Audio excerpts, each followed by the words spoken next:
buenos días. Lo anunciado, nuestra entrevista hoy en Telebuen Día es con Óscar Andrade, diputado del Frente Amplio, además dirigente del Sindicato de la Construcción. ¿Cómo le va? Buenos días. Gracias por venir. Buen día. Gracias a ustedes por la invitación. ¿Cómo recibió la noticia de la suspensión de las obras en el Antel Arena? A ver, cualquier noticia de suspensión de cualquier obra no es una buena noticia. Nos pasó con el tema de la regasificadora, quizá una experiencia similar. La primera preocupación es la forma, ¿no? Sé que hoy de mañana hay asamblea de los compañeros ahí, es que no hubo un proceso de negociación con todas las partes sociales, en particular con los trabajadores vinculados a la obra, a los efectos de medir el impacto, de saber cuántos trabajadores tienen o no tienen para el seguro de paro, qué trabajadores tiene la empresa posibilidad de trasladar y cuáles trabajadores no, o sea, de medir el impacto, porque yo creo que el anuncio ha sido todo muy confuso, desde planteo de que se va a enlentecer a planteos que se detiene ya, en medio de eso la decisión, o sea, trascendidos de prensa previo. Entonces, yo creo que no. Siempre nosotros trabajamos en la lógica de que los proyectos no se detienen, una vez iniciados no se detengan. Ahora, en el peor escenario de que no hay otra, de que no hubiera posibilidades, fundamentos que no conocemos, que en todo caso se colocarán arriba de la mesa posterior, de que hay determinada realidad que hace imposible tomar una decisión, una parte principal es discutir con los que están involucrados a los efectos de que el impacto sea el menor posible, porque yo no sé si todo se evaluó, si se evaluó a fondo. Por ejemplo, a los trabajadores a los que se les rescinde el contrato de forma previa hay que cubrirle el lucro cesante que genera la recesión anticipada. O sea, no sé si se evaluó todos los impactos que genera de tener una obra de estas características. O sea que lo que le molesta más en una primera instancia es la manera y ni siquiera ya entramos a discutir la decisión de fondo. No, en realidad son las dos cosas, pero lo cierto es que la forma hace que sea peor. A ver, a nosotros nos molestó que se detuviera la regasificadora y que el conflicto entre la empresa OA, GNLS y Gas Sayago tuviera la obra detenida, ¿no? También nos molestó que el planteo fuera, acá lo que hay es una discusión de un corte de 150 por unos meses y a la semana nos enteramos de que eso que estaba en la mesa negociándose, que era una reestructura por un par de meses, en realidad era el corte definitivo y que la empresa se iba, decisión que ya estaba tomada. Veamos un ejemplo. Se acaba de ir una empresa láctea. Duele que se vaya la empresa láctea, también duele saber que hacía más de un año tenía tomada la decisión y estuvo durante mucho tiempo en una mesa de negociación artificial, porque en realidad la decisión la tenía tomada hace más de un año. Entonces, las dos cosas importan, pero en este caso creo que hay más responsabilidad porque una empresa transnacional que vino a instalarse, uno tiene que tender a que negocie colectivamente decisiones de estas características. Cuando es una política pública, necesariamente tiene que negociar. O sea, ahí es una matriz, tiene que dar el ejemplo de que decisiones que pueden afectar socialmente tienen que tener la mayor cantidad de diálogo social posible. Hay una especie de, no sé si decir desconocimiento, pero por lo menos no se le da importancia a lo que una decisión de estas características termina repercutiendo en la economía de un montón de trabajadores que están desempeñando su tarea. No, yo que sí creo que habría que evaluar con más profundidad. Hay una serie de medidas que están tendiendo a reducir el déficit, el impacto social de esas medidas. Voy a poner un ejemplo. A ver, estas semanas hay cerca de 800 trabajadores vinculados a trabajos para la UTE que producto de los recortes de las inversiones de UTE pasan al seguro de desempleo. Esto pasan esos trabajadores al seguro de desempleo, seguramente, supongamos, la trabajadora que estaba vinculada a una empresa de construcción y que era jefa de hogar y tenía contratado una gurisa para que le cuidara a los hijos, seguramente la gurisa que le cuidara a los hijos deja de ser contratada, o sea, impacta en la dinámica del mercado interno, seguramente impacta en la recaudación. Yo creo que hay que ser muy cuidadoso de evaluar cuánto estas medidas que intentan corregir el déficit fiscal no impacten socialmente y terminen generando mayores dificultades, porque también la dinámica menor inversión, menor actividad, menor recaudación, más déficit, una dinámica que es un círculo perverso. Entonces hay que tener mucho cuidado. Nosotros ahora se va a enviar a fines de agosto el presupuesto nacional. Esperamos que en el presupuesto nacional no se elija por el lado del recorte de las inversiones, porque el papel de las inversiones públicas, privadas, pero también públicas, ha sido un motor de desarrollo. Ya vamos a estar hablando sobre el presupuesto, no quiero irme de lo del Antel Arena. Asamblea de los trabajadores hoy, allí a esta hora, y la posibilidad eventual de tomar medidas. No, es que las medidas las toman colectivamente los trabajadores, la medida no no se imponen desde arriba. No, Entonces, pero los primeros con los que hay que discutir es con siempre hay ellos. un contacto previo en el cual uno nota el ambiente que hay si hay una decisión de tomar una medida. Está claro que no parece ser un escenario probable que los trabajadores se vayan tranquilos cada uno para su rancho, ¿no? En la asamblea de estas características, ¿no? De una medida tan drástica como esta, de corte de un día para otro, que además no tiene ningún proceso de negociación previa. Pero repito, la decisión la tienen que tomar los compañeros en la asamblea. No cabe anticipar decisiones que están discutiendo hasta ahora, ¿no? Bien, pero sí la posibilidad de que haya movilizaciones. Sí, lo más probable, lo más probable es que haya movilizaciones, pero en todo caso es una discusión que legítimamente tienen que tomar los compañeros organizados en el sindicato. ¿Está cuantificado la cantidad de obreros que se están viendo afectados por esto que mencionaba usted, el recorte de inversiones, sobre todo a nivel público? A ver, la inversión pública representa en términos del último periodo un 20-22% de los puestos de trabajo en la industria, más o menos. En algunos momentos ha llegado a una cuarta parte. Esto que en general es así, después tiene realidades particulares que pueden ser más importantes. Por ejemplo, en el departamento de Paysandú, en el departamento de Mina, las inversiones de ANCA fueron centrales. A veces cuando se habla del déficit de ANCA solamente como un estado de cuenta, uno le cuesta que no se incorporen otras cosas. Las inversiones en las plantas de Portland de ANCA en Paysandú y las inversiones en la planta de Portland de ANCA en Mina no solamente hacen atender el déficit, porque esas dos plantas eran deficitarias porque hacía más de 50 años no tenían inversiones, sino que generaron cientos de puestos de trabajo durante años en esas dos localidades y fueron centrales. Lo mismo la planta de biodiesel o las inversiones en las caleras en las caleras en 33 y en la zona del este. Ahora, o acá cerca en la refinería, haber generado que toneladas de azufre que estaban en el oxígeno no estén porque se inició un proceso de sulfurización. O sea, a veces hay que medir todo. Digo, miremos todo, ¿no? Miremos las circunstancias del déficit, pero miremos el impulso que se le ha generado a la economía con 1.000 y pico de millones de dólares de inversión. Entonces, no hay duda que en algunos departamentos las inversiones públicas han sido centrales, porque hay zonas del país, por ejemplo, la costa de Montevideo tiene otro tipo de inversiones, que es la inversión privada inmobiliaria que empuja. Lo mismo en determinado momento en Punta del Este o Maldonado. Ahora, en otros lugares la inversión pública tiene un papel central. Entonces, del punto de vista de la localización del trabajo y el impacto del trabajo a nivel nacional son muy importantes. Medir los impactos de un recorte recién hecho es muy difícil, porque tenemos esto de UTE hoy, pero ver cómo esto se proyecta... Pero ya de pique hay 800 sí, seguro de UTE. Sí, claro. Por el recorte de inversiones que UTE tenía previsto realizar o que estaba realizando. De 400 a 220, el grueso de esos 220 están vinculados a la central de ciclo combinado, por lo tanto el resto de las inversiones que UTE estaba desarrollando no las puede desarrollar, para poner un ejemplo concreto. Entonces en eso hay que tener cuidado, lo que estamos, me parece que hay que afinar el lápiz en términos de que ajustar la cuenta no genere después una cuenta mayor desde el punto de vista del impacto. Voy a poner un ejemplo. Nosotros fuimos muy críticos de cómo administró el déficit fiscal el gobierno de coalición que encabezó Jorge Valle. Porque la primera medida que toma el gobierno de Jorge Valle una vez asume, creo que el 12-13 de marzo, es un recorte del presupuesto del Ministerio de Transporte y Obras Públicas, un recorte del presupuesto que estaba destinado del periodo anterior del Ministerio de Vivienda de arriba de 1/3. Y en ese momento Bención lo sostenía en términos de que esto fiscalmente iba a generar una gran solución. El resultado fue que se incrementó la desocupación, hubo menos recaudación producto de menos actividad económica y hubo que hacer un recorte mayor, y después un recorte mayor. Toda esa lógica terminó siendo como el tipo que está cayendo de la colina y para no caerse corre un poco más rápido, y para no caerse corre un poco más rápido, y para no caerse corre un poco... Y termina como termina esa historia, más o menos.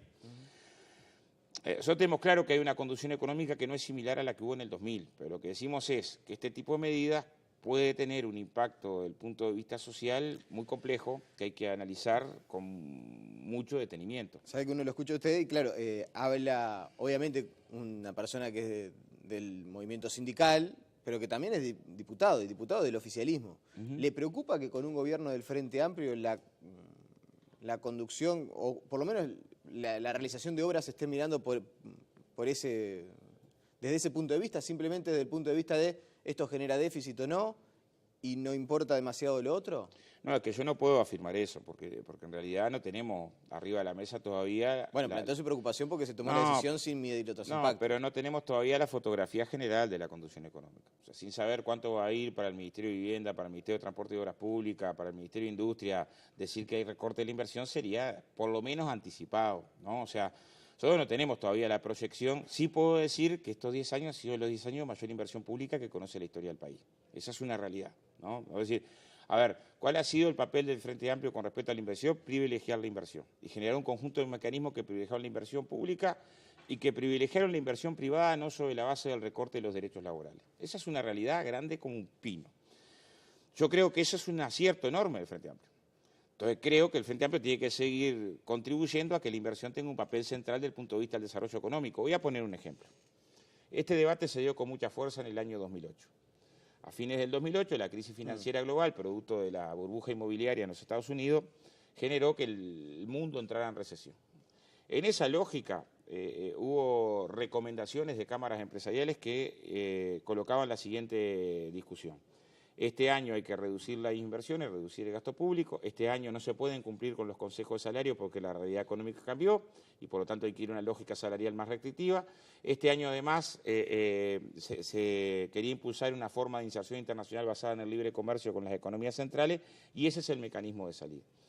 Gobierno 2008-2009 tuvo un camino distinto y no recorta la inversión pública, al contrario, la incrementa para compensar el descenso de inversión privada, no recorta los salarios y por lo tanto el mercado interno fue un factor muy dinámico para la salida de la crisis y además no se embarca en una jugada de inserción internacional que fortaleciera nuestro papel periférico en el mundo desde el punto de vista de la División Internacional del Trabajo. El resultado es que la única economía de América Latina que no entró en recesión fue la uruguaya.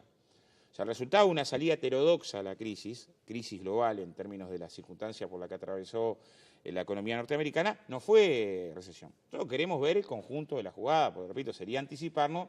Pero hoy su miedo es que la salida que se esté encontrando a esta situación no sea la del 2008. Una profunda preocupación sería que entráramos en un ciclo que tuviera como resultado que los indicadores fiscales generaran indicadores sociales de peor nivel, desde el punto de vista del empleo, los ingresos y distribución de la riqueza.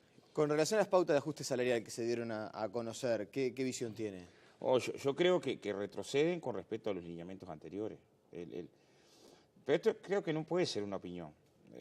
Mira los lineamientos salariales del 2005, fue por 18 meses, después 2006, después los del 2008 y los últimos lineamientos salariales, y en todos uno podía decir, ¿cuáles eran los centros del lineamiento salarial? En primer lugar, lineamientos salariales que garantizaban que el salario real acompañara la inflación y que tenían mecanismos anuales para que el salario real acompañara la inflación anualmente. En este caso tenemos mecanismos que se trasladan a 24 meses para comparar salario con inflación. Por lo tanto, se inicia un proceso de desindexación del salario. O sea, estaba más indexado en las pautas anteriores que en esta, por lo que supone un riesgo mayor de pérdida de salario si la inflación se eleva. En segundo lugar, mirando lineamientos con los otros, en los convenios colectivos anteriores se garantizaba, salvo en circunstancias de crisis, de circunstancias de enorme dificultad, se garantizaba crecimiento del salario que acompañara el crecimiento de la economía. En todas las pautas salariales, creo que la primera era entre 2 y 4 puntos de crecimiento cada 6 meses, en la segunda de 3 a 5% anual. Acordando de memoria, pero muy lejos no ando porque me tocó participar en toda esa ronda de negociación colectiva, tenías una propuesta del Poder Ejecutivo que garantizaba que el salario no solamente acompañara la inflación y la acompañara anualmente, sino que además acompañara el crecimiento de la economía. Si uno mira los 3 escenarios planteados de lineamiento salarial, por ejemplo, si comparás 36 meses hacia adelante con los 36 meses de inflación pasada, ve que de las 3 fórmulas de ajuste salarial, en la de crecimiento más dinámico, que la economía tendría que crecer por encima de un 4% anual, o sea, el sector más dinámico, el que va y va, ¿no?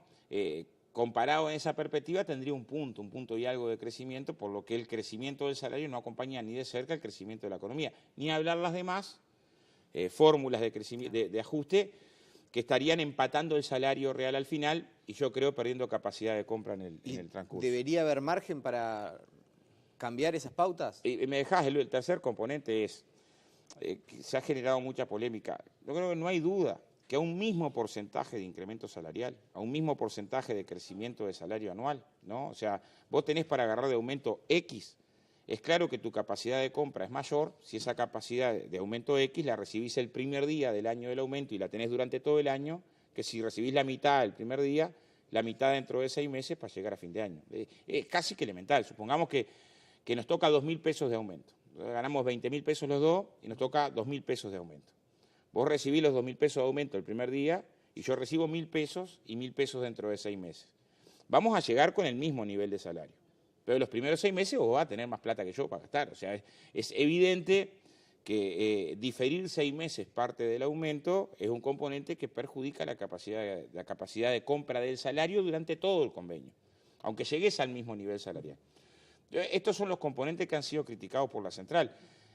También en el sentido de que ya los lineamientos salariales anteriores tenían circunstancias de mantenimiento del salario y no crecimiento para sectores que estuvieran en dificultad. Uno mira los lineamientos anteriores y contenían, porque ahora, una cosa es eso, es decir, mirá, si un sector está en dificultad no se le puede exigir crecimiento del salario porque ahí la prioridad es el empleo y está en dificultad el sector. Otra cosa es que si hay un sector en dificultad, el conjunto de la negociación salarial negocia al compás del sector que está en dificultad. Son dos componentes diferentes. Y eso es lo que está pasando ahora con estas pautas. Yo creo que estas pautas están demasiado influenciadas por una circunstancia del riesgo, del problema, de la dificultad. Claro que uno se podría preguntar, si en una economía que va a crecer 12, 15% para los próximos 5 años, que es el escenario que está planteado, el objetivo salarial principal es de mantenimiento en la inmensa mayoría de los casos, de mantenimiento. ¿Cuál sería la política salarial en una economía en estancamiento, que no creciera, o en una economía en crisis o en recesión?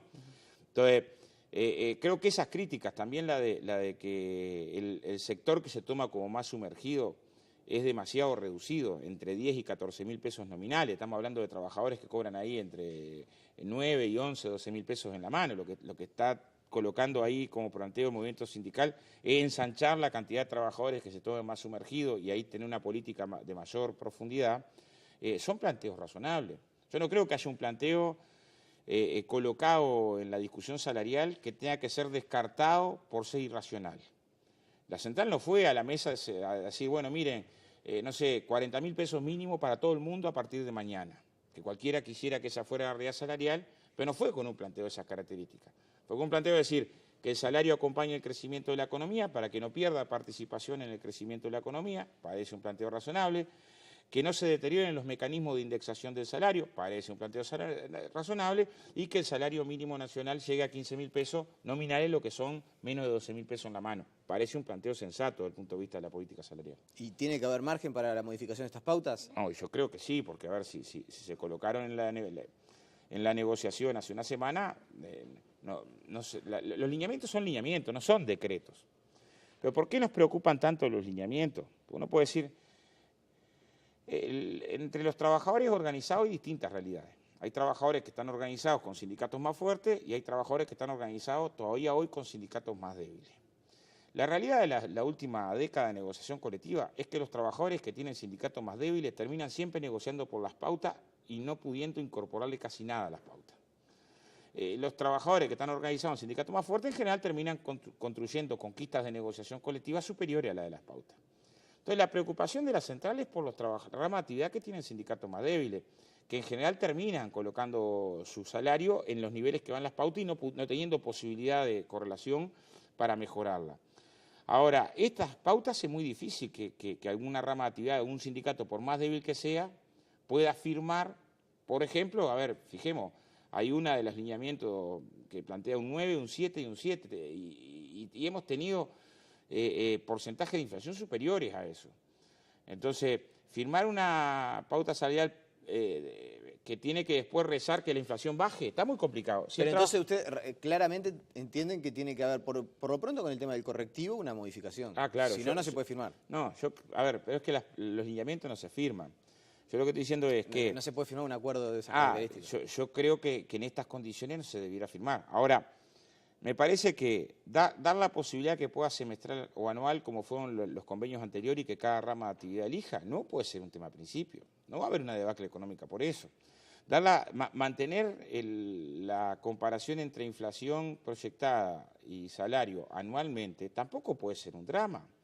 Si además estamos diciendo que la inflación, en teoría, se coloca la propuesta de que esto es un escenario en que la inflación baja, bueno, si la inflación baja, este correctivo va a ser mínimo, ¿no? Por lo tanto, un correctivo mínimo no puede generar ningún desequilibrio económico, pero genera otra certeza al trabajador de no ser el que pague si la inflación sube. Porque ¿cuál es el escenario que tenemos hoy?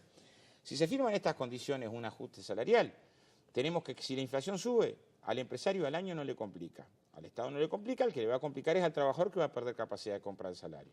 Entonces, no parece sensato que una variable que el trabajador no maneja, porque un trabajador no puede manejar que la inflación baje, ¿no?, la termine pagando el salario. Pero el gobierno dice que no está dispuesto, o por lo menos se plantea como que no hay disposición a modificar las pautas. Bueno, si no hubiera disposición, se hubieran aplicado las pautas y no hubiera más negociación. Por algo se pidió un cuarto intermedio de una semana para escuchar alternativas. Entonces, yo no creo que la postura sea tan cerrada. Ahora, es más, me parece que lo más inteligente es abrir a distintas alternativas. No sería la primera vez que se colocan arriba de la mesa, mantener estas pautas de repente y colocar otras posibilidades de variantes económicas. De hecho, tuvimos varios lineamientos que tenían... Claro, tuvimos lineamientos en que tenemos escenario A, para ajustes semestrales, tal esquema de negociación colectiva, para ajustes anuales, tal esquema de negociación colectiva, tal fórmula de indexación o desindexación. Tuvimos en las últimas pautas salariales posibilidad de ajustes nominales o ajustes ajustados por IPC. O sea, no sería la primera vez que esta misma conducción colocó distintos menús para hacer más flexible también la negociación, sobre todo hasta para darle más flexibilidad al gobierno cuando tenga que después firmar. Porque supongamos que un sector no tiene acuerdo y el gobierno entiende que ese sector que no tiene acuerdo, las demandas laborales colocadas ahí eran demandas justas. Ahora, quedó con un solo instrumental para aplicar en caso de que no haya acuerdo, que son las pautas estas, ninguna otra. Entonces, si el gobierno después tiene que firmar, lo anuncian las propias pautas, tiene que firmar sobre este esquema de pauta salarial, aunque quizá entienda que en ese sector de actividad no hubo voluntad específica del sector empresarial para negociar y se recostó a las pautas porque entendió que les convenía. Bueno, tener un diferente menú de orientación salarial ayuda a hacer más flexible la negociación. Oscar Andrade, le agradecemos su presencia esta mañana aquí en A Teleguandía. ustedes por la invitación. La pausa y enseguida seguimos con más información.